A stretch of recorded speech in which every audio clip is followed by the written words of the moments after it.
Hello বন্ধুরা, good morning. 1 December রবিবার সকাল সকাল আমি আবার ব্যান্ডেলের কিশলয় নার্সারিতে ঘুরতে গিয়েছিলাম। অল্প কিছু গাছ কেনার ছিল। তাছাড়াও তোমরা অনেকেই এই নার্সারির ভিডিও খুব পছন্দ করো, বারবার আপডেট দেখতে চাও, তাই মাঝে মাঝে আমি এখানে চলে আসি। শীতের সব রকমের চারা গাছই তোমরা পেয়ে যাবে, শুধু কার্নেশন, ব্ল্যাক প্যানজি এগুলো আর পাবে না। এগুলো এবছরের মতো শেষ হয়ে গেছে। আমি ব্ল্যাক প্যানজি খোঁজ করেছিলাম, কারণ আগেরবার যেগুলো কিনেছিলাম সেগুলো বাঁচাতে পারিনি, তাই জন্য ভেবেছিলাম আবার কিনবো, কারণ ওটা আমার বেশ ভালো লাগে, কিন্তু আর পেলাম না। আবার পরের বছর ট্রাই করব।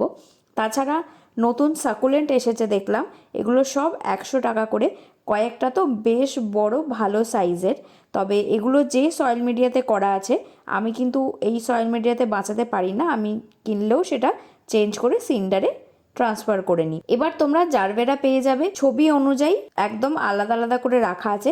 এই যেটা হলুদ মাঝে কমলা সবচেয়ে কম ছিল, সবচেয়ে তাড়াতাড়ি এটা সেল হয়ে যাচ্ছিল, মাত্র 3টে গাছ পড়েছিল।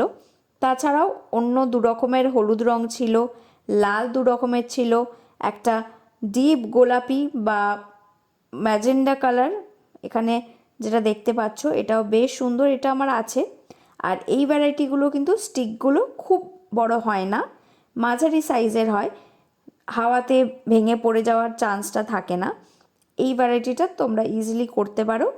একটা এরকম কাঠি দিয়ে ফুলগুলোকে বেঁধে রাখলেই কোনো সমস্যা হবে না, খুব ভালোভাবে অনেক দিন ফুলগুলো কিন্তু থাকবে।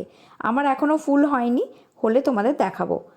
এবার পয়েন্সেটিয়াও দেখলাম বেশ কিছু, কিন্তু আমি যে দেশি ভ্যারাইটিগুলো চাইছিলাম সেইটা পাইনি। এমনি দেশি ফায়ারবল ছিল, অন্যান্য ছিল, কিন্তু আমি লাল একটা দেশি ভ্যারাইটি হয়, সেটা খুব হার্ডি হয়, সারা বছর ইজিলি বাঁচানো যায়, সেইটা খুঁজছিলাম। আমি আবার ডিসেম্বরের শেষের দিকে যখন যাব তখন আবার খোঁজ করব, আশা করি পেয়ে যাব।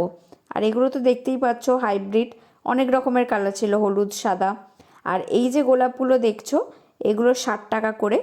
আর আমি আইডি দিয়ে কিছু গোলাপ আনার কথা বলেছি, সেটা ডিসেম্বরের মাঝামাঝি সময় বা শেষের দিকে পাওয়া যাবে।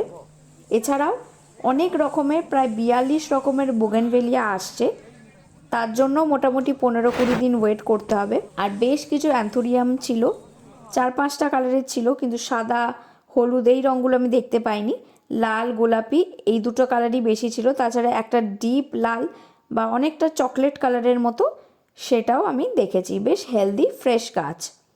তাছাড়া এই গাছগুলো তো প্রত্যেকবারই গিয়ে দেখতে পাই। হাওয়ারথিয়া যেগুলো দেখতে পাচ্ছ সেগুলো 100 টাকা করে। আমি অলরেডি আগে একটা কিনে নিয়ে গেছিলাম, দেখি সেগুলো মোটামুটি এখন ভালোই আছে। আর এগুলো ক্রাসুলা ওভাটা, এটা আমি বাঁচাতে পারি না বলে কিনি না। আর বুগেনভেলিয়া এখন খুব বেশি নেই, এই একটা দুটো দেখছিলাম, এই কালারটাও বেশ ভালো। তাছাড়া এদের এখানে একটা গাছ করা আছে, রয়্যাল ডফিন নাম যতদূর জানি, লালচে রঙের ফুল হয়, বিশাল বড় গাছ, খুবই সুন্দর দেখতে, পাতাগুলো ভ্যারিগেটেড হয়, ভীষণ সুন্দর লাগে। তাছাড়া এখানে দেখলাম নতুন ছোট ছোট কিছু গাছ এসেছে। আর বাকি ভিডিওগুলো আমি নভেম্বরের শেষে যে ভিডিওটা করেছি সেম গাছ, তাই জন্য একই ভিডিও বারবার করে অনেকটা বড় করিনি ভিডিওটা। যেগুলো নতুন নতুন মনে হয়েছে আমি শুধু সেগুলোরই ভিডিও করে এনেছি। তাছাড়া এই জায়গাটায় পুরো ফলের গাছে ভর্তি, খুব ভালো ভালো লেবু গাছ ছিল। আমি যে মুসম্বি লেবু গাছটা আগেরবার নিয়ে গেছিলাম সেটা মাটিতে বসিয়ে দিয়েছে, বেশ ভালো বাড়ছে। এই গাছগুলো আমি কিনে এনেছি, খুব বেশি এবারে কিনিনি। এটা হলুদ ফুল মাঝে কমলা, সেইটাই নিয়ে নিয়েছি, এটা সবচেয়ে তাড়াতাড়ি বিক্রি হয়ে যাচ্ছিলো। তাছাড়া দুটো ব্রোকলি নিয়েছি, একটা ব্ল্যাক টমেটো নিয়েছি, এটা জানি না কেমন হবে, প্রথমবার নিয়েছি। তাছাড়া দুটো আফ্রিকান ডেইজি বা অস্ট্রিওসিস বলে লেখা আছে বিলটায়, সেটা নিয়েছি। দামগুলো তোমরা এই বিলেই দেখে নিতে পারবে। আর আমার বাগানে একটা দুটো করে জারবেরা ফুটতে শুরু করে দিয়েছে। এই কালারটা আমার খুবই প্রিয়, 2 বছরের পুরনো গাছ, দেখতেই পাচ্ছ। এইটা দেখিয়েই আজকের ভিডিওটা আমি এখানেই শেষ করছি। পরের ভিডিওতে খুব তাড়াতাড়ি দেখা হবে।